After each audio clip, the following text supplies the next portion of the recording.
Well, good evening, fellow Jet fans. Even if you're not a Jet fan, ladies and gents who are watching this, welcome to another miserable Monday. I'm going to have to start titling these shows that now that the Jets are 0-6, and probably will lose a lot more games going forward. Monday, August 13th, 9:02 p.m. here on the East Coast or on the Eastern Standard Time. Before I start, don't forget to hit the like button, subscribe, turn on the notification bell so you know when I go live or drop a new video. As this season, unfortunately, has 11 games left, and I'll continue to churn out the content for you guys, give you the honest analysis, as I always do. But without further ado, the Jets obviously lost yesterday morning. Luckily, I wasn't able to see that game. 13-11. Couple notables: the Jets created their first turnover of the season, courtesy of Jarvis Brownlee Jr., recent acquisition. Defense played well. Jermaine Johnson played well. Special teams, they did their job. Nick Folk, Kene Nwangwu, good return. Offense, zero. Nowhere to be found. MIA, all those terms. Jets didn't score a single touchdown yesterday, to my recollection. Justin Fields was pitiful, which is no surprise considering that he was facing a very, very strong Broncos defense, and they caved in on his weaknesses. Justin Fields yesterday, 45 passing yards. Not 100, not 70, 45. You count the sacks, it's negative 10 passing yards net. Negative 10 net passing yards. Quarterback rating of 58.7, which is like 40-something points on below average, or close to that. 9 sacks. Fields just staring down receiver after receiver. He also got his receiver hurt in Garrett Wilson, who's now going to be out for a couple of weeks, which makes you really question as a fan whether you should be rooting for wins along the way or just root for losses, root for an absolute tank. Because and I'll say this for the record, right? What is the value of actually winning a game down the stretch here? At this point in the season, you're 0-6. We've all seen so much bad with all the games this far, aside from the Pittsburgh game. The Pittsburgh game is like something you saw 10 years ago. It's like that game was like ages ago. That was like decent football. And also another bright note from the Jets' victory yesterday, they only had 2 penalties. But ground game got nothing going. Justin Fields, as I mentioned, negative 10 net passing yards, 9-17. Receivers, Mason Taylor only had 1 reception. Garrett Wilson, 3 receptions, 13 yards. Josh Reynolds was featured, whatever. The defense of Justin Fields is absolutely laughable by Aaron Glenn. And his press conference yesterday was malfeasance. It was so wrong on so many levels. It was him being arrogant. Brian Costello asking, or was it either Connor Hughes, is Justin Fields the starting quarterback next week? What kind of question is that? And whoever the reporter was said it was a fair one, which it was. It was a fair question based on the level that Justin Fields played this past week.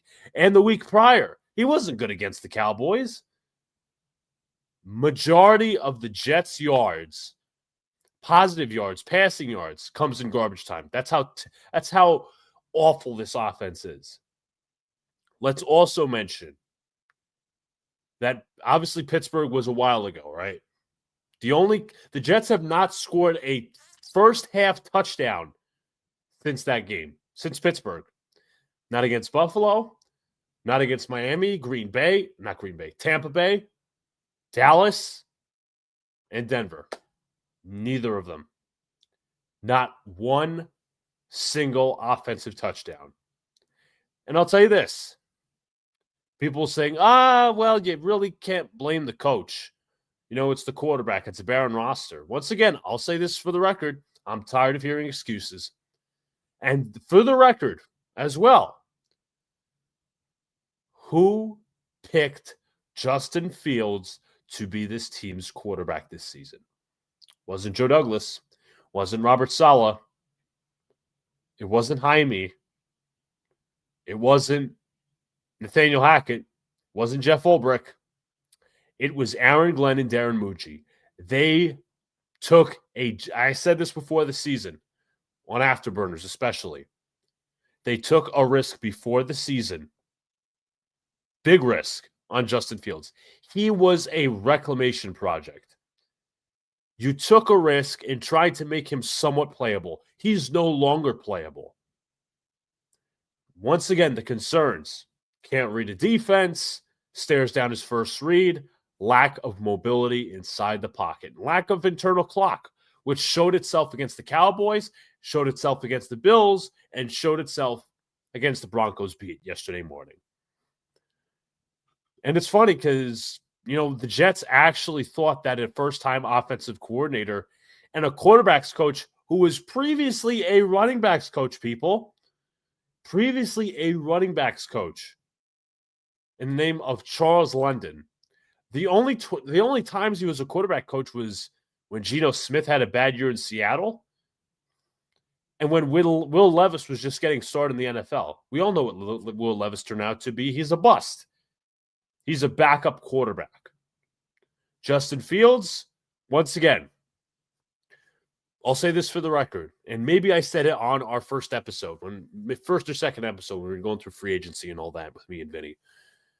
I was not for Aaron Rodgers coming back, right? I had my reasons. I said, I don't think Rodgers at 40 years old can carry the weight of the franchise because it's not only about the state. It's not only about the offense. It's about carrying the team, as I said last year, and you guys might have seen it. You probably didn't. I said Aaron Rodgers would not succeed last year, 2024, because he had to overcome the 3 levels of incompetence. Ownership, GM, when it comes to bad drafting and the overall talent on the field, and the head coach. This year, it's the same crap. Darren Mucci, what signing can you point to and said, oh, that was good? Maybe the trades, Briggs and Harrison Phillips. No signings. How about draft picks? Okay, remember who played well yesterday? Mason Taylor is an unknown because he doesn't have a quarterback getting him the ball consistently or a game plan that's getting him the ball consistently. Who else? Malachi Moore. Okay. Who else? Who else from Muji is from, I'm going to call him, not even going to call him Muji anymore. I'm going to give him a nickname. Mooj the Stooge. You're saying Aaron Rodgers, and this is a fallacy of the predetermined outcome. People could, and I've seen people say, well, Aaron Rodgers essentially was kicked out by Aaron Glenn because Aaron Glenn thought that Rodgers was not the quarterback for the best chance to win. Be it as it may, I don't think he was. Maybe I'm wrong. I'm not saying Rodgers, don't discount what he's doing in Pittsburgh right now. He's playing his ass off. He's playing pretty well for 40, 41, 42 years old. But there is such a stink around this franchise that I don't think Rodgers would be able to overcome it at 40, 41, 42 years old. I'm sorry. I don't think that was the case. It's more than the quarterback position. It's a whole culture of losing. These guys giving up on the field, that's not just Aaron Glenn. That's Robert Saleh. That's the culture. That's the previous regime's culture. But I'm not going to excuse Aaron Glenn for that. Once again, I say you cannot blame Aaron Glenn for the past 14 years. Fine. Completely understand that. That's a completely objective take. But I will not sit here and do, like some other people, is justify losing and say, you know what? This is a barren roster. It was never about this year. Aaron Glenn talking to Woody Johnson. Aaron Glenn can talk to who the fuck he wants. Parcells, Woody Johnson, Dan Campbell, Jimmy Johnson, Tony Dungy. It doesn't matter. It doesn't matter. It doesn't magically make you that better of a coach. And right now, we're staring at 0-6. And I said this on Afterburners yesterday. Jets Afterburners. Check it out. It's in the description. It was me and Dan's show yesterday. I was filming it for Liam. I said This is a monumental decision you have to make at the end of the season. Monumental. And that's going to be like, wait, why?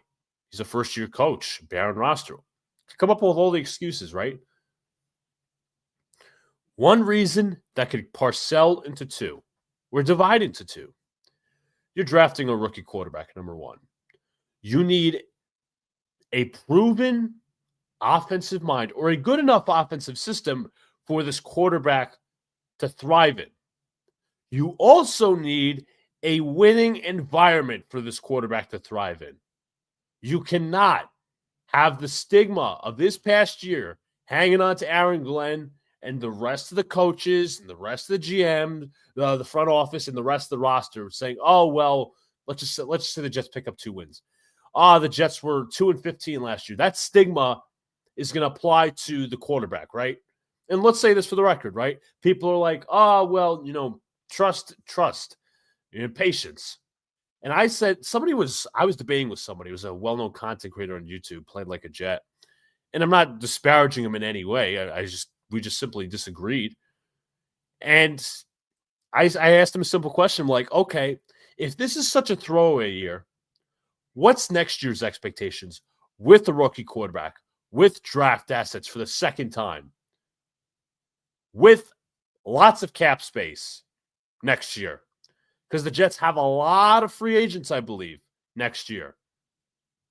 Quincy Williams is going to be a free agent. Breece Hall is going to be a free agent. Andre Cisco, I think Tony Adams, if I'm not mistaken. A lot of guys. John Simpson on your offensive line. Plenty of free agents. And so far, but from what I have seen, I don't trust this regime to evaluate talent whatsoever. I get it. It's the first year. People say that. But there's almost nothing good that you can rely upon. And the player that you're hoping for to grow, to continue to grow and be like the face of the franchise and Garrett Wilson, he's hurt now. But once again, the reason why this decision or indecision is so pivotal at season's end, you need a quarterback to groom in the right system to successfully develop him to be a good quarterback in this league, franchise quarterback. You also need a winning environment. You cannot put a rookie quarterback into a losing environment. That's not how it works. That's not how it should work. What's the expectation if this year's a complete bust and next year the regime is kept?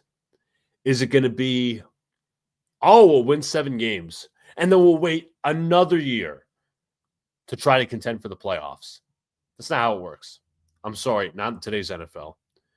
But after my rambling, I'm going to get some comments. So, Jacob, what's up? Hope all is well. Definitely indeed. Thank you, Jacob, for coming in here. I didn't even mention this.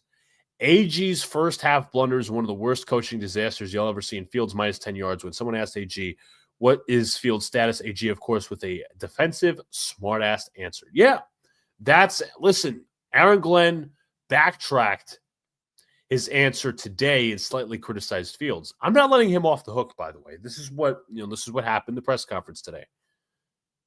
But that's the gall to have a smart ass attitude when you're 0-6, you're not 3-3, you're not 2-4, you're not 4-2, you're not even 1-5. You haven't even won your first fucking game as a coach yet. And you're going at the media? For what reason?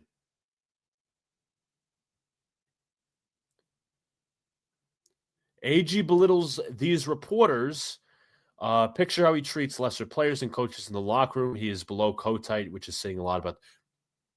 Even Rich Kotite, through his first 6 games, won a game here. Even through his first 6 games, Adam Gase won a game here. Robert Saleh, Todd Bowles, all the Jets' bad head coaches in the past however many years. Aaron Glenn is legitimately making a very good argument. And I said this last week. To be the worst Jets head coach in NFL history. And we just keep sinking lower and lower and lower and lower. That's like the title of the stream. How low can the Jets go? How low can we honestly bottom out as a franchise? Forgive me, but AG has to go. I understand that take. Brees Hall's Insta post, Wilson berating him, Gardner exposing the locker room for being too quiet after games. AG, yeah, he is Eagle Fang. He looks in over his head, massively in over his head. Whether it's the answers to the media, dude, you could look up so many quotes, whether it's in January, February, combine, during a training camp, even after the first game when he was talking about discipline and penalties and costing the team games. He has backtracked every single thing. He's talking himself in circles. He's talking in circles, and he's talking himself out of a job. In a legitimate or in a real organization, he would be talking himself out of a job. And I said this last night. I said, just because Aaron Glenn is the highest paid Jets coach in history, or perhaps by Woody Johnson, does not mean he should get a second year. It's not guaranteed. What progress has he shown to say, you know what, we're going to guarantee him a second year? Woody's a billionaire. He can eat the money. It's that simple. And Brees Hall's Insta post, he's already out of here. He should be out of here, honestly. The Jets should absolutely trade him at the deadline. Garrett Wilson berating him. There was actually some fans going at Garrett Wilson yesterday, which is comical. But your star player going at you because you don't know what you're doing at halftime. Sauce Gardner exposed in the locker room for being too quiet. It just breeds losing, and it breeds somebody who's in over their head. And also as well, forgot what I was going to say, but the losing and all these different things. There was another note that I was going to make when it comes to Aaron Glenn being in over his head, and I just completely forgot. It's so bad. It's so bad, Eagle Fang. Aaron Glenn said he did not think Fields was not bad. Yeah, minus 10 yards. That's Glenn being in over his head. He started to criticize Fields a little bit today, but once again, he I think talked about the perception of benching Fields. He's not a first-round pick. You didn't draft him. You signed him to be a bridge quarterback. You can bench him. Nobody cares about perception. Nobody cares. You shouldn't care about perception. How about that? Nobody cares about the $20 million you paid him in each year. 2 years, $40 million. Nobody cares about the $30 million guaranteed. I don't care about that. Winning and accountability comes first. And here's the note I was going to mention, right? Connor Hughes put out today that several of the Jets players prefer Tyrod Taylor as the quarterback. Say he's their best chance to win games. And I'll tell you this. Aaron Glenn starts to lose the locker room. You better bet. You absolutely should bet that he should be gone. And you can't defend that. No coach, no optimist out there could possibly defend Aaron Glenn losing the locker room. In year one, this isn't year two of Ben McAdoo. This is not year two of Robert Saleh. This is not any of those scenarios. We're talking year one, folks. That's why it's so concerning. People say, the coach makes mistakes, rookie head coach. That's the problem. That is literally the problem. AG today in his presser said something in the context of guys want to win, but no one wants to go through the hard stuff. Does the man think he's in the Chiefs locker room? Guys want to win, but no. I don't know.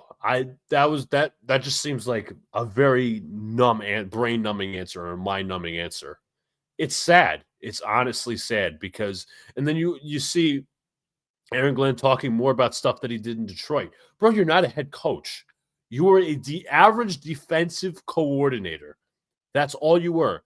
And the only reason that fans are giving this dude patience is because he played for this team and was drafted by this team. That's why they're giving him an opportunity. And I saw some fanboy yesterday tweet, why did Jet fans hate Aaron Glenn before the hire? Why was there so much hate? Fanboy. He was an average defensive coordinator in Detroit, number one. Number two, fanboys, maybe you, probably got hype as hell that he had a chance to become the Jets head coach because he played for them. Number three, Jets fans are tired of, including myself, hiring defensive first-year rookie defensive head coaches. And I'll tell you this, as I said last week, and I said it on Afterburners yesterday, you cannot bring in an inexperienced coach this time around. If you fire Glenn, it would be such a hard sell to bring in another rookie coach, whether it's offensive or defensive. Listen, I wanted an offensive coach this past year. I did. I wanted Liam Cohen. I wanted Cliff Kingsbury. I wanted Todd Monken. If you wanted to go to the college ranks, Matt Campbell. You cannot have that be your head coach if you fire Aaron Glenn, because the Jets are so far in the shitter. You need somebody with instant credibility to pull you out of the basement. Aaron Glenn doesn't have that. Todd Monken doesn't have that because he's never coached before, head coach.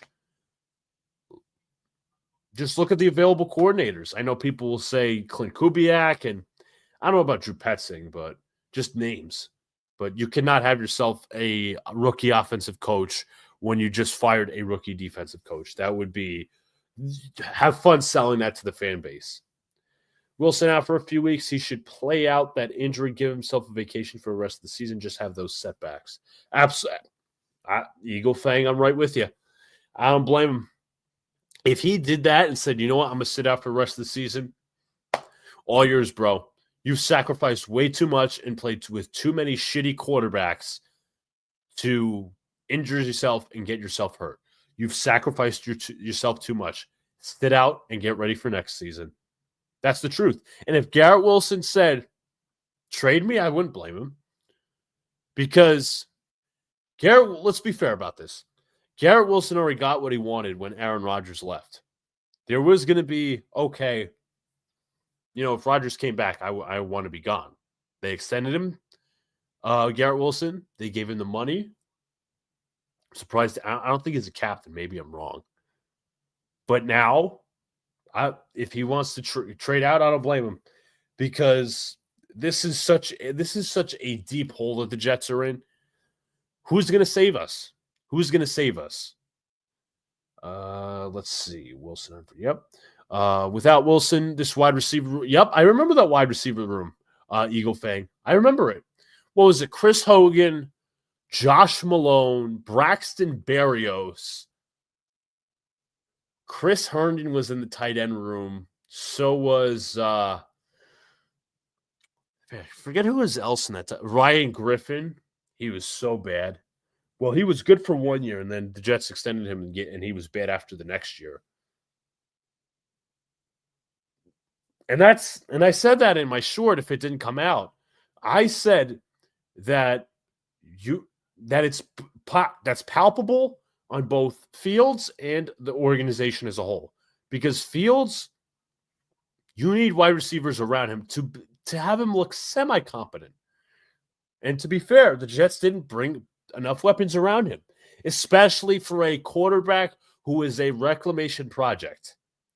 And that wide receiver room was disgusting. Disgusting outside of Garrett Wilson, Alan Lazard, Josh Reynolds, Tyler Johnson, Xavier Gibson to start the year. A bunch of wide receiver 4s, 5s, and 6s behind Garrett Wilson. Disgusting. And people were telling us before the year, you don't need a wide receiver 2. The Jets are going to run the football. But they didn't take a step further and say, hey, you know what? There's a possibility that the Jets aren't able to run the football because their quarterback can't read a fucking defense. I mean, is that like that? That was these people that call themselves gurus and they say this shit, like, it's laughable. It's sorry. It's sorry. Absolutely sorry for these constant excuses and all these different things. You know, we don't need a wide receiver 2. Bullshit. We don't use our tight ends enough. We need wide receiver help. The Jets didn't trade for Jacoby Myers. I didn't think that was the move, but they could have went in free agency and made a few moves. Garrett Wilson, we're going to get you a proper wide receiver 2 instead of signing some motherfucking bums. Josh Reynolds, Isaiah Williams. whoever. Brandon Smith. You know what? Here's the thing, right? If you're going to have this completely dead wide receiver room, put Pritchett on the field, put Skinner on the field, put Brandon Smith on the field. Who else is there from the practice squad? Put those guys on the field. At least if you're going to lose young. Excuse me, not with some shitty veterans like Reynolds and Johnson, who are also free agents at year's end. You cannot sit here and justify most of the moves that Darren Mooj the Stooge made off this offseason. You can't. That wide receiver room is horrendous. Let me tell you this. Imagine if the Jets drafted a quarterback this year and they made him work with those weapons. Let's say they drafted Jackson Dart. Let's say they drafted Shedeur Sanders. Let's say they drafted Cam Ward. Not that they were number one, obviously, but I'm just throwing a scenario. Imagine surrounding him with those weapons. That would be an absolute farce. That would be an absolute disgrace. Like, support, subscribe to the channel. Go Jets. Hope all is well with everyone. What's up to Chris B, CB Jets fan? Go Jets, absolutely. Jets are now 45 and 108 since 2016. And if you want to do the breakdown, 2016 and 2017, they were 5 and 11. 2018, they were 4 and 12. 2019, they were 7 and 9. 2020, they were 2 and 14. 2021, they were 4 and 13. 22 and 23, they were 7 and 10. And 24, they were 5 and 12. And now they're 0 and 6. So great job, Eagle Fang, for the stat check, but that's just despicable. NFL had a different score game this week. That never happened. Scoregami, yeah, 13-11 Broncos over Jets. Jets finding new ways to suck. Yeah, every week. You know, the title of this stream is, how low can the Jets go? It's like, how much can they suck? They find new ways every single week. Every single week, they suck. Worse and worse and worse. And it's fans are justifying this for some reason. Saying, once again, never about this year. They have a shitty quarterback. They have a shitty roster. And I'll say this for the record, players are underperforming like Brees and Sauce and Jamie and Sherwood, even though he had a good game yesterday. These guys have talent. They're not bums. They're underperforming. Yes, Sauce Gardner, yes, underperforming. But that's partly on the coaching staff, because I was one of the fools who thought that Sauce Gardner would be better against under Steve Wilkes. Boy, am I wrong. So bad. Why is Aaron Glenn putting Mason Taylor to block edge rushers? Taylor's confidence must be shit. He's not ever been a blocking tight end in college. Never. He is a receiving threat. That's all he is. I'm not sure he's going to take you vertical, but if you find him in space, that's the goal. He's not a blocking tight end. That's misutilization, once again, on the offensive staff, especially the offensive coordinator, who was highly touted after week 1, by the way. Eberflus was fired after Thanksgiving for blundering the clock towards the end of the game. Yep, I remember that. Towards the end of the game, the Bears never fired a head coach through the season in their entire history.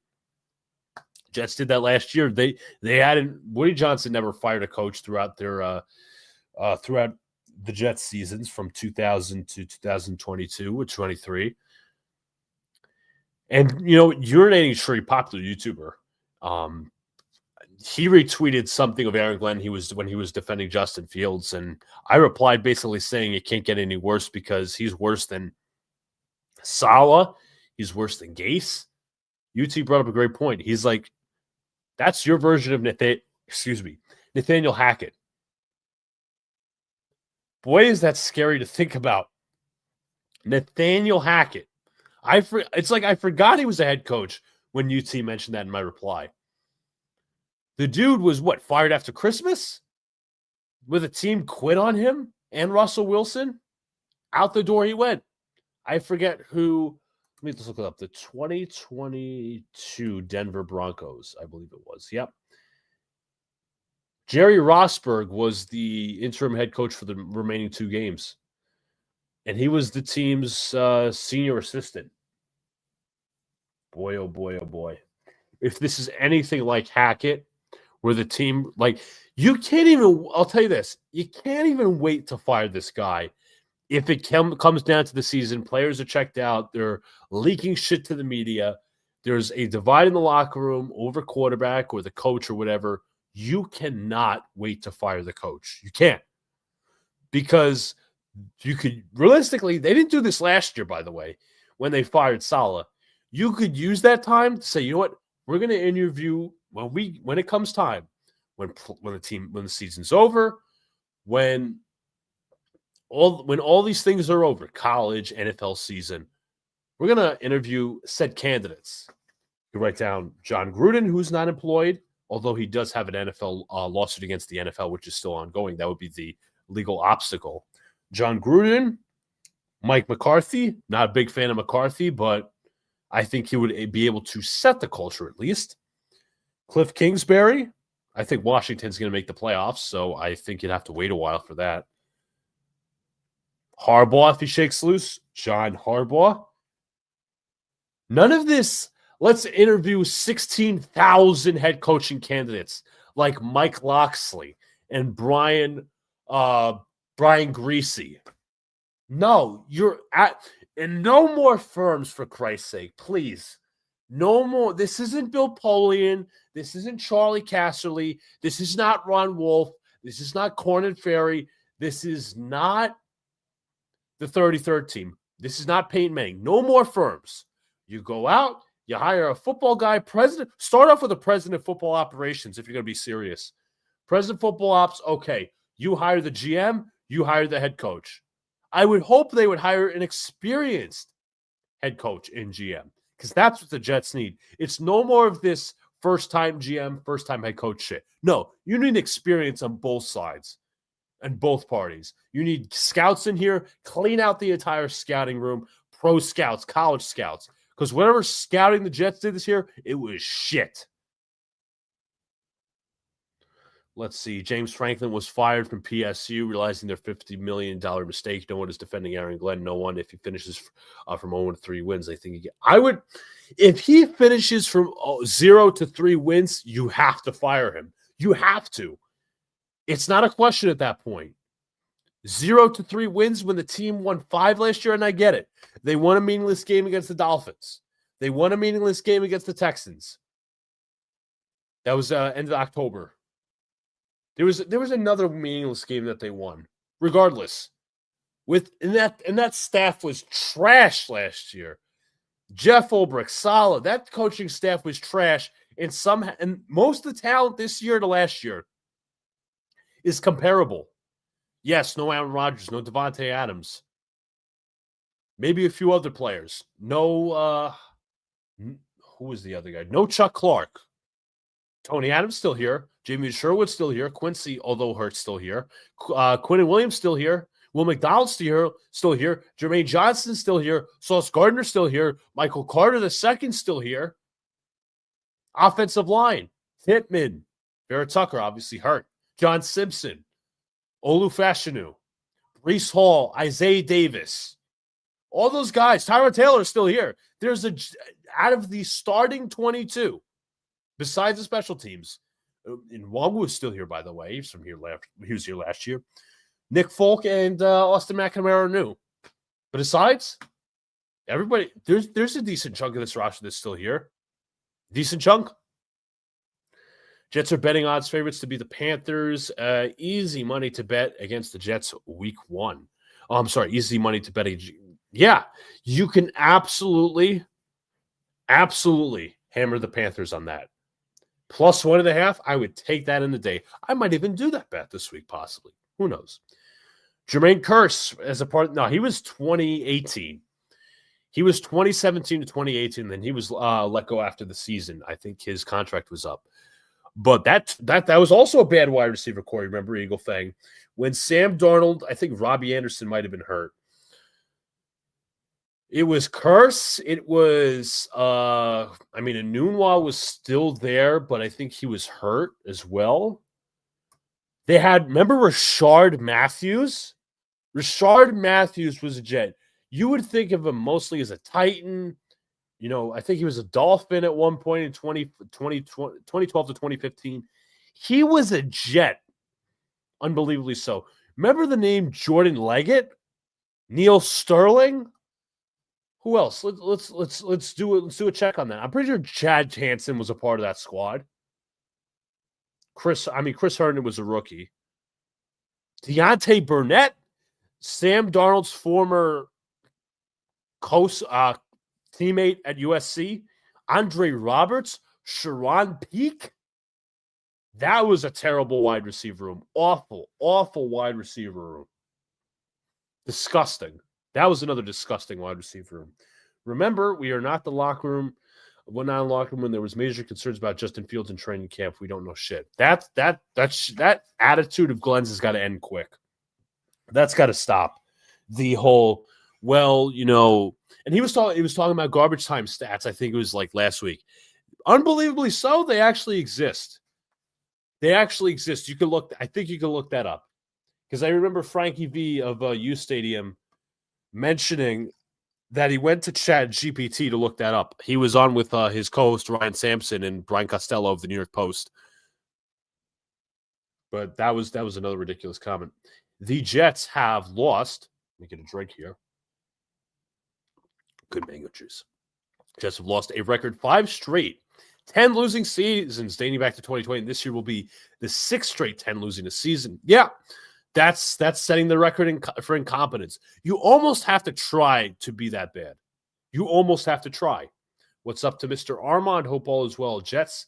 Jeff Ulbrich making Josh Allen's night bad so far on Monday Night Football. L with a light. Yeah, you know what? It's funny because Eagle Fang, I was bringing this up when the Jets lost to the Buccaneers, and I wasn't justifying the loss to the Bills. It was a blowout. And people were like, oh, well, the Bills are a Super Bowl team. The Jets have a barren roster. All these different things. Once again, I just made the point that most of last year's roster, especially defensively, is comparable to this year's. You're supposed to upgrade your defensive tackle position with the likes of Briggs and Harrison Phillips. And a team with comparable talent last year, they gave Josh Allen fits. And the year before, and the year before that. So spare me the nonsense with that. I know you're not saying that Eagle thing. It's just the Jet fans, the homers. Legit, Woody Johnson would hire. Oh, my God, don't say that. Please do not hire Chris Greer. Good God. No. Not that name. I would hire Dimitrov. I would hire, who's the other guy? John Dorsey. I would hire him. Not Chris Greer. Hell no. He has not done well in Miami, especially with Mike McDaniel. As GM, if you clean house again, Gerard Mayo, as Alex mentioned. No, we don't need Gerard Mayo. No, get off him. Yeah. Here's the thing, though, Armand, and we've talked about this. Obviously, Gruden's in legal obstacles right now, and McCarthy is the only one available out there. You need an offensive-minded, experienced head coach. The question is, though, people talk about Cliff Kingsbury, which I'm open to. Did he learn from his tenure in Arizona? Is the question. Has he sat behind Dan Quinn and said, you know what? I've learned my lesson. I know what I did wrong in Arizona. I'll take it to the next level. I'll take it to the next job that I get, hopefully. Jordan Leggett from Clemson, Ardarius Stewart. They passed. Oh, my God. They passed on Chris Godwin. Jeez. We would absolutely kill to have Chris Godwin right now. He would be our wide receiver 1. Not with Garrett Wilson, obviously. Garrett Wilson would be the wide receiver 1. He is the perfect wide receiver 2. Perfect. He would be like a 1B, 2A on this team. Would love Chris Godwin on this team. But again, that's what happens when the Jets don't know how to draft mid-round wide receivers. That goes back to Maccagnan. Maccagnan actually appeared on a podcast recently, which I thought was wild because he finally came out of his cave. But that once again, that goes back to Douglas. That goes back to Mike Maccagnan. That goes even back to Mike Tannenbaum, John Idzik. When they drafted Stephen Hill, when they drafted Jalen Saunders, when they drafted, I don't even know the wide receiver they drafted in the middle rounds, who they eventually would cut. Let's look up the 2014 Jets draft. There was 2 wide receivers, and that was the class which they had Jarvis Landry, Odell Beckham Jr., Devontae Adams. Let's see. They drafted Shaquille Evans. Nobody knows who the hell that is anymore. Luckily, they got Quincy Enunwa, but he had to retire due to injury concerns, unfortunately. Let's see. More comments. Justin Fields had a bad game because there was no garbage time for Field. Yeah, there was the one time, Eagle Fang, that the defense decided to show up. The one time that they decided to show up. One. They didn't show up in week 1. They didn't show up in week 2. They didn't show up in week 3 for the most part. They didn't show up in week 4, week 5, week 6. They decided to show up. And Bo Nix was bad. Don't get me wrong. There were some questionable play calls, but Jets can never, ever play complimentary football. Jets were so bad. Kurt Warner was tweeting after the game, went to halftime wondering what the Jets were doing. He was legit stunned. Yeah, you know what? Who also was stunned? Sean Payton. Sean Payton said something along the lines of, I don't know what he said exactly, but he essentially said he was kind of befuddled by Aaron Glenn's halftime strategy, which Aaron Glenn defended after the post game and then back did a 180 this today and said, I was wrong. But he can backtrack all he wants. He's just showing that he's a fraud. He's just showing that he's a fraud. And it's sad to say because, once again, I mention this every week, I want to root him on. But there is nothing here that tells me there's something good going on or there's some level of good continuity. No more double talk. No more backtracking. Start showing results. And as I said, my message is demand better. But at this point in the season, I know Armand's a part of the tank, some others as well. What's the point of rooting on a win this season?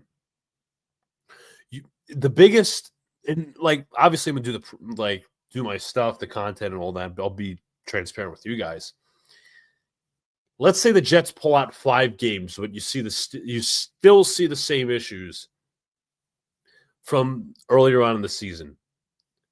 Like there's choppy bits of progress, but you know overwhelmingly that the product was mostly bad. You know, you don't want to cancel out all the bad, or you don't want to take all the bad and you don't want to take all the good. You want to mix it together.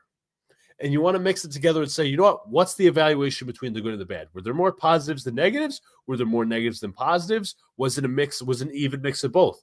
What were the more negative effects? Did this outlast this? Did this overcome this? Did this overlap this? Like we could get into all that, but this can't be, this can't be a scenario where the Jets win 5 games and they, have a very limited choice to pick a quarterback. And yes, this Eagle Fang disagrees, but people have mentioned this is becoming a really hot draft class. Mendoza, Moore, Matier, Sellers, and Nussmeier. That's 5 quarterbacks I think I just named off the bat. But you do not want a limited quarterback selection. The Jets have never, maybe Sam Darnold was that guy, but they've never fully bottomed out to get their number 1 choice. And I said it yesterday. The number 1 pick is not just about the quarterback. And we said this in 2022. Not 2022 the year, but 2020 as well. I should have reworded that better. It was not about just the quarterback. It was about the head coach. The Jets, if people want to tank, which is fine. I'm not going to root against that. You go 0-17, 1-16, have the first overall pick. You have plenty of cap space. You have some, not all foundation to work with. Plenty of picks if the Jets are going to really sell. That is a marketing tool for the next head coach. A desperate organization like the Jets who needs a leader for this organization. That would entice. And that would require Woody to pay up. I don't care that Aaron Glenn was the highest paid coach you ever paid. I do not care that you're still paying Salah. I do not care that you're possibly still paying Gase. I don't think you are, but that's just a matter of the term. I don't care how many coaches you're paying. You're a billionaire. You could swallow the money. You're swallowing the money at Aaron Rodgers. You're paying him. You can swallow the Aaron Glenn contract. Give me 1 second, folks. I just got to grab a charger real quick. It's going to be right here, but right here. Don't want my stream dying on me.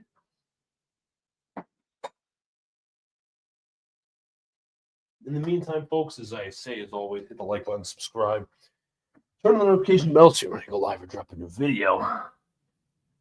But we'll be here year-round for this Jets talk. I might have to set up a collaboration with maybe a content creator to a friend of mine so we could talk about this Jets disaster. And though I didn't mention it today, I will say this. First of all, Joe Beningo was on WFAN radio. As I said, I'm not a huge fan of his, and I think maybe that's a distorted opinion because I didn't listen to him in his prime, and I was way too young or not around, period. He said first of all, he said this is the worst Jets team in his 60 years of rooting. That sounds about right.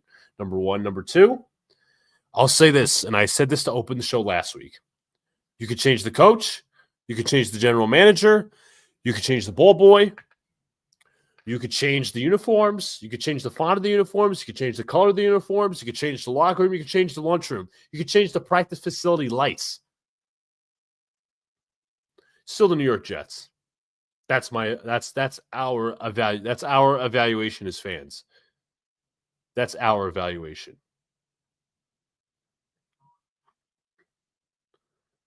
Free 20, I did see, as Armin sent me that, the free 20 thing. Nonsense. Absolute nonsense. Let's see. More comments just in this.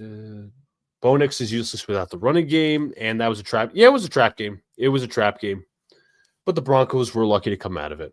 You know, the Broncos are a good enough team where they can overcome their own mistakes, and coaching can overcome their mistakes too, but the Jets can't do that. That's how soft they are as a team. Plus, to be fair, again, as I mentioned, there's pieces on this roster, and I'll say this, the roster construction is flawed, but the margin for error for the Jets is this. Do you think Glenn benches Fields if he starts the half poorly? If players are pissed and complaining about it, he kind of has to, and I know it's a subjective question.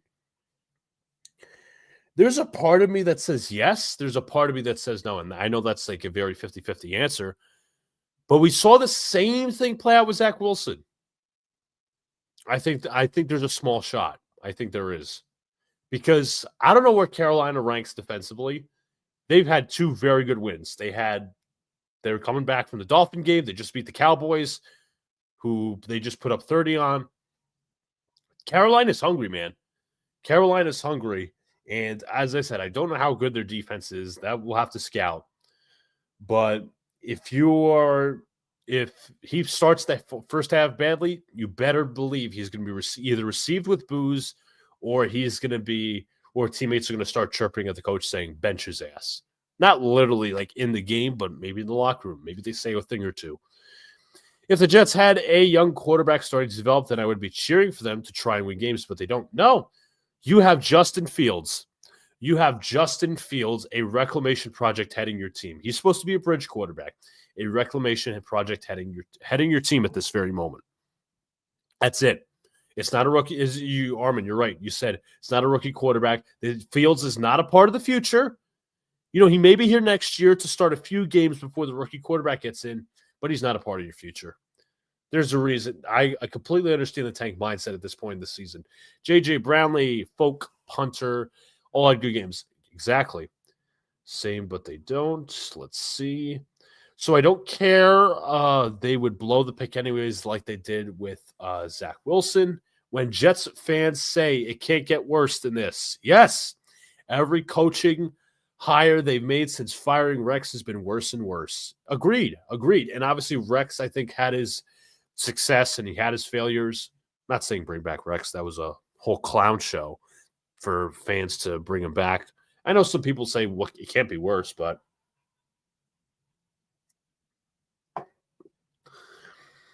Bowles, Gase, and Chris Bucco, a buddy of my brother's good friend, said on Twitter, only the Jets could hire defensive coordinators and get worse at it. Ridiculous. Bowles, Saleh, Glenn. The bar just keeps getting lower and lower. When the Jet, let's see, next comment. My issue with Joe Beningo is he complains about the Jets, but he shared a personal. Yep, I remember that. On open areas that ended up being a line. Boomer. Yeah, that was a complete douchebag move from Joe Beningo. You never betray somebody's confidence like that, especially if it's the head coach. Not only just of your favorite team, but an NFL team. How could anybody trust the media at that point if you're talking to somebody in the media, let's just say whoever, let's just say, I don't know, Garrett Wilson said something about Justin Fields, and Connor Hughes tweets out, Garrett Wilson said this to me in private about Justin Fields. Why would they trust the media at that point, dude? Because the media New York is the largest media market when it comes to sports. That was 100% a douchebag move. I remember that totally. Joe B added to the Jets drama last year for what he did, I believe, as a fan, but I lost big respect for him. I think that was a 2023, actually. I'm going to say that was 2023. But listen, Beningo has good takes. You could certainly empathize with him with how bad the team has been this season. I don't agree that Rodgers should have been brought back. I think he was a big proponent of that. But in fairness, you can understand where he's coming from on certain things. He's not a stupid guy. It's just sometimes his takes can be old, and you could question whether he lost his fastball. Per Google AI, the Carolina Panthers defense ranks 12th in total yards allowed, 9th in opponent scoring. Yeah, they seem like a pretty good defense, 14th in rushing defense. Just wait for them to crowd. And listen, even when you're like a 23rd run defense, the game plan against the Jets is so obvious. Crowd the box, stop the run, play press man or bracket any of the Jets' top targets. Fields ain't going to do shit next week. He's not going to do shit. And Saleh was at fault too for. Yep, absolutely. Why would you even go to some like a popular talk show host in the media? Why? That was purely naive and stupid on his part. Manish Mehta was the one guy the gossip guy. I can't believe he stalked. Oh my God. When that shit came out, now I'll drop a story real quick. It wasn't like a real story. I mean, it is a real story, but I did there was this website I used to write for, All New York Sports. I think they're still up, but it was like 4 or 5 years ago. And when the whole Manish Mehta stuff came out, I literally wrote an entire dossier article on every single detail of Manish Mehta's weirdness. And I was doing that objectively. I was like, this would happen, and this happened, and this so on and so forth. Like me, it's like I felt like really proud of myself because it was like a breaking news story, and it actually had the most views out of any article on the site. And I shared it out constantly. But that was like a really high point. I don't want to say it was the highest point in my journalism career, but that was like a high point for somebody who was just starting to write articles and stuff. Johnny's is on a 6-week ice cream diet. Well, good for him, honestly. And I know what you're talking about, Eagle thing. I do get the joke. But honestly, yeah, listen. Little kids love their ice cream. I loved ice cream as a kid. But I'm sure he's a little upset, but I think he'll come to understand that ice cream is not healthy for you. But we all want Johnny to get his ice cream every now and then. But it's just not going to happen this year a lot. It's not. It's sadly not. And for these little kids, and even as I always question, right? I don't know whether it's bad enough to be an older fan or a younger fan like myself, who's 22 years old, was 7 years old when the Jets last made the playoffs. I was 12 when the Jets had their last winning season. I wasn't even alive when the Jets had their last home playoff game and won a division. I was not even alive. It's sad. It's honestly sad because I always compare with the older Jet fans versus the younger Jet fans. Do you see more bad or do you see more good? It's almost like a combo. Like, you could argue being an older Jet fan is possibly better because you had Ken O'Brien, Richard Todd. You had those games. You saw Parcells and Vinny Testaverde. Even though some younger fans would fit into that category. But as a younger fan, being like high 20s, young 20s, 20 to 23 possibly, late teens, you've seen nothing but shit all your life as a Jet fan. And it's sad. It's embarrassing. My final prediction is, would it surprise you if the Panthers dropped 30 on the Jets? Because Eagle Fang, I mentioned this yesterday, the Jets defense played hell of a game. This would be the type of week where they quit. And they say, we played so well yesterday. We played so well last week. And it was all for naught. So we're just going to quit. That players only meeting defensively worked out for us. But it was all for naught. Because the defense tried their best. The offense tried their worst and did their worst, ultimately. I was alive for the Colts game, the only team to shut up Peyton Manning in the playoffs. Such an amazing game. Yeah, what was it? 41-42-0. Younger Jet fans have never seen the Jets win division ever. I only seen that happen twice. Yep, 98 and 03. 02 really, but it's bad. It is honestly bad to where and once again, I always make the comparison. Is it worse to be an older Jet fan or a younger Jet fan? A younger Jet fan, it's arguably worse.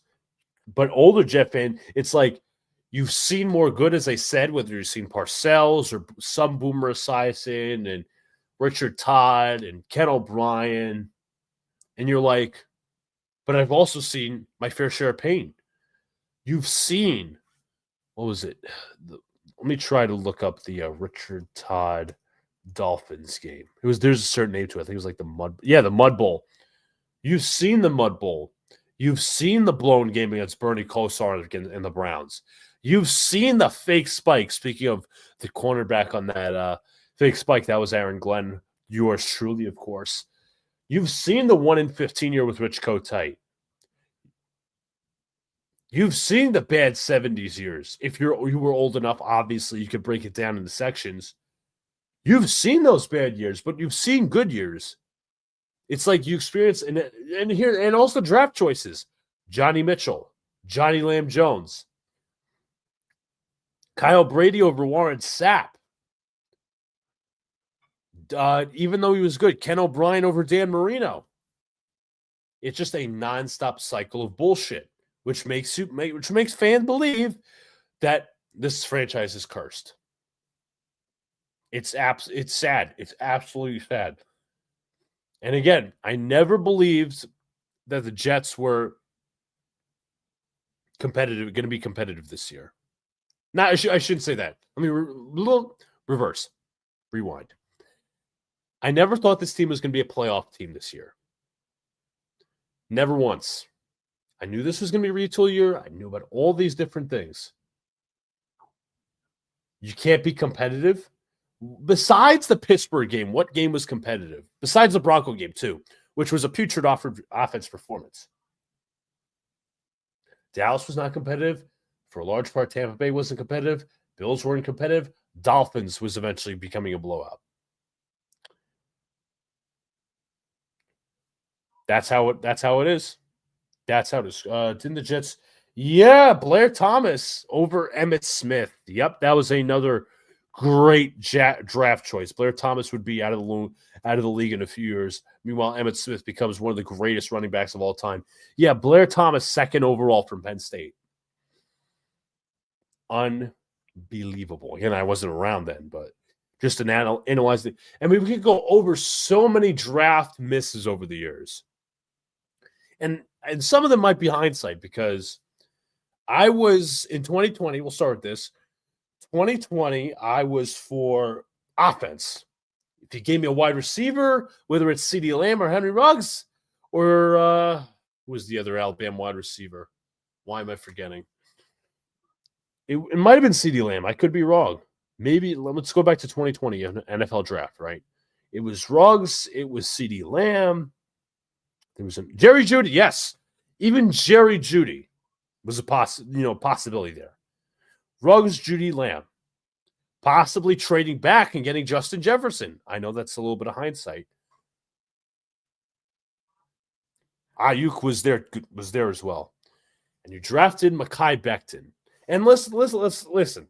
I said offense. I didn't, and I called it. I was funny because I think it was like March of 2020, and we were getting ready for the draft. And Let's Talk Jets. This is when they had a call-in radio show on Blog Talk, and I called in and I said, "Hey, I really don't care what position, whether it's offensive tackle or wide receiver they draft. We need somebody to help Sam Darnold." And Becton was a bust for the Jets for the large part. He was good in 2020 for the most part. 2021 he missed. 22 he missed. 2023 he was awful, and he never worked out as a Jet. Not to say it was entirely it was split because the coaching staff didn't do him any favors. He was also massively overweight, and that's what killed him. Now he's in LA, and he just won a Super Bowl ring with the Eagles. That's one thing. I'm sure there's more terrible decisions along the way, like Calvin Pryor, Quentin Coples, and I know Chandler Jones kind of went off the rails, but Quentin Coples over Chandler Jones, who I think eventually, if I'm not mistaken, won a Super Bowl with the Patriots. I could be wrong. Yeah, he won a Super Bowl. 4-time Pro Bowler. Imagine having a 4-time Pro Bowler edge rusher. Imagine. And I'll tell you this, imagine having a guy who's consistently getting to the quarterback, double-digit sacks every year. When was the last time the Jets had it? Had that, what, John Abraham? That's what it was. You could go through so many decisions over the years. Kyle Wilson, Muhammad Wilkerson, although he was good until he became a malcontent and started missing player meetings. He also got ejected in that one game against the Packers. D. Milliner. Sheldon Richardson was good until he started arguing with Brandon Marshall. So many draft busts over the years. So bad. Let's see. There was this game offense run a bye week. Ruggs, just Jefferson's dad. Oh, my God. Then that's even a bigger miss. How did I not catch that? If that's the case? Well, his son, let me correct you, Eagle Fang, I'm sorry. Sean Jefferson was actually Van Jefferson's dad. It wasn't Justin Jefferson. Let me double check that. I want to look this up. Are Sean Jefferson and Justin Jefferson related? I don't think they are. Not related to Justin Jefferson. It was Van Jefferson. I think he was selected in the 4th round that year. Let's see. Jets said nope. Yeah, of course. They didn't trade back in that scenario. Still banged up. Becton has talent. No doubt. Becton has talent, bro. But his durability was so bad. To fault of his own, unfortunately. To fault of his own. He was fine as a guard. He did his job last year with the Eagles. Won a Super Bowl. Now with the Chargers. Wilkerson was arrested for oh my God. That was like the year. If I'm not mistaken, that was the year where the Jets had a bunch of arrests. Robbie Anderson evading arrest and assaulting a cop during a pullover. I'm sorry, Chosen Anderson. Let me not. Let me call him by him. Let me not call him by his proper name. Yeah, remember Dylan Donahue? Jeez, he was a rookie at that time, and he got pulled over for DWI. I think it was. I think it was in the Holland or the Lincoln Tunnel, if I'm not mistaken. Wilkerson. I'm gonna double check that. See what he was arrested for. I think Lucky Whitehead was arrested. I think he was with the Jets at the time. Then got arrested, but eventually he was cleared of wrongdoing. I know he showed up to late meetings late. Let's see. 2019. Actually, this was with the Packers. He was arrested for DWI in Washington Heights, New York, which is Upper Manhattan. At around 3:30 a.m., he was pulled over after running a stop sign. His alcohol content measured 0.09, which exceeded the legal limit of 0.08 in New York. It was also revealed that he was arrested by Jersey State Police the next year for DWI plus possession of marijuana and paraphernalia. It was Wilkerson's second DWI offense spanning within 9 months. I don't know what he's doing nowadays, but once he signed that contract, he kind of went off the rails. Marcus May was arrested. We're just going to go through the whole Jets arrest list. It's so bad. May, let's see, was he arrested? Yep, I remember that. Yeah, actually, DWI 2021. He was with the Jets, I believe. Yeah, only played 6 games that year. It was announced that May was facing DUI charges and May was arrested for DUI and facing charges in a car crash that occurred back in February of 21. And then the next year, May was arrested for aggravated assault with a firearm and was booked into Jefferson Parish Correctional Center in Louisiana. He was released from jail after posting a $30,000 bond. Incident occurred due to a road rage incident. Cops say May was driving a black SUV when he was accused of pointing at a gun at a car full of several juvenile females. Local bystanders were able to subdue May until officers responded. Yeah, another one whose career sunk into oblivion. I think he's retired now, if I'm not mistaken, or he still could be a free agent. Might be a free agent. But Rex picking Colt Bulls over Chandler Jones. Let's see that 2012 NFL draft. Or I should say the Jets draft. I'll even look at that way. In that year, the Jets drafted. This was coming off the 8-8 season.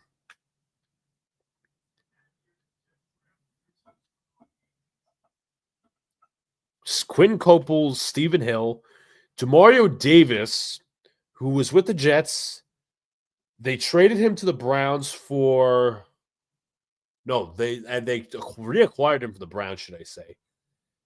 He went to the Browns for about a season because the Jets, he was signed as an unrestricted free agent, signed with the Browns for a year, then was traded to the Jets in 2017, had a good year with the Jets, and then the Jets, we'll let him walk.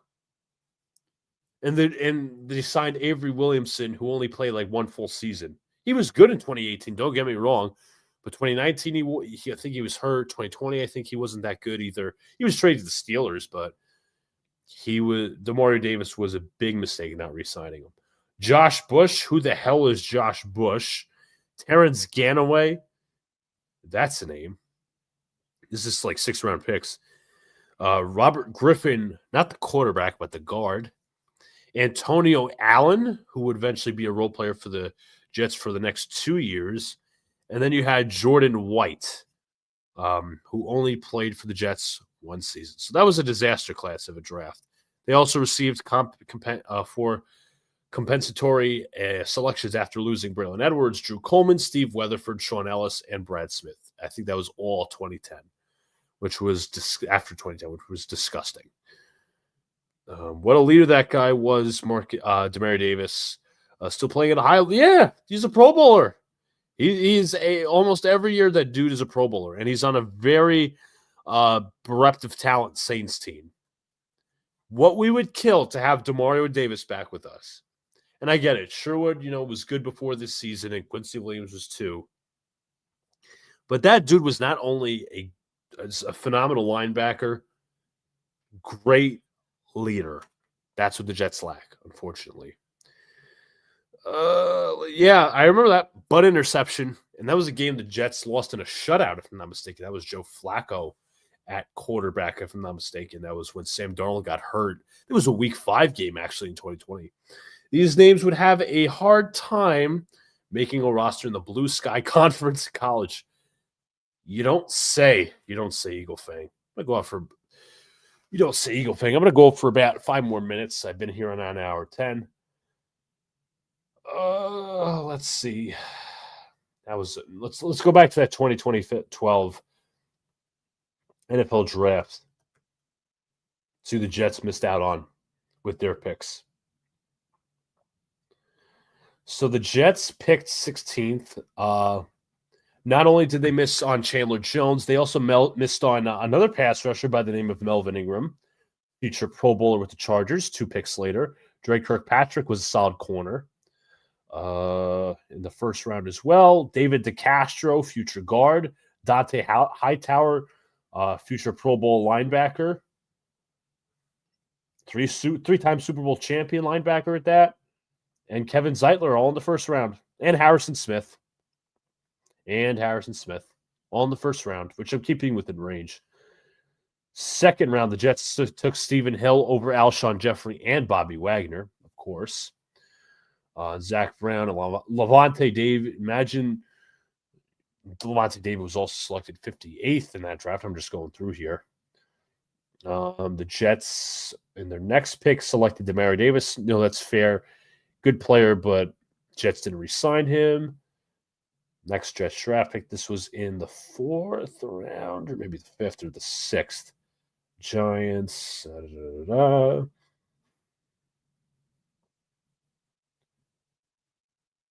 Josh Bush, the next guy that was selected, to be fair. And again, 6th round pick is hit or miss, but it was Danny Trevathan, who was a stable piece for the Denver Broncos and the Chicago Bears for years to come. Won a Super Bowl with the Broncos as their lead linebacker. Didn't need him, though. Jets, Terrence Ganaway and Griffin were selected back-to-back. Not really any notable names. The only one that you can think of that was selected after Griffin was Emmanuel Acho, who was more known for being a TV person. And I believe 2011 was the Greg McElroy draft. And then no other really interesting names for the Jets, except that they selected Jordan White, and I'm playing the hindsight game here. Kelvin Beachum, who was eventually a future Jet, was selected in the 7th round. So I'm going to watch the game's good chat, man. Yeah, Joe took the 20. Oh, my God, that was horrible. That 20-yard sack was horrible. The Jets we were all still rooting for the wins at this point. But if you guys haven't already, I'm going to close it out here. Hit the like button, subscribe, turn the notification bell so you know when I go live or drop a new video. New content along the way. Even though the Jets will probably continue to suck, I'll break it down. I'll have my rants. These are going to be a common theme. Going to have to just future, as we continue to grow, I'm going to try to see if I can get guests on here and whatnot. Maybe eventually when we grow big enough, I can have you guys interact with the panel or just myself, and we can just talk through different things regarding the stupid football team we root for. But we root for the football team from here on out. We are all fans. We root till the end. We're never leaving. We're never leaving the Jets, but they're the hopes of them being a good football team will always leave us. But again, once again, if you guys haven't already, hit the like button, subscribe, share out, comment down below as well on my videos. Also give me video suggestions if you want. Without further ado, folks, 10:15 p.m. here on the East, or on the eastern side of the states. Appreciate you all, every one of you support, whether you come in here for a second, come in here for 25 minutes. Appreciate you all. Talk to you later. Go Jets. Let's hope for better things ahead, please.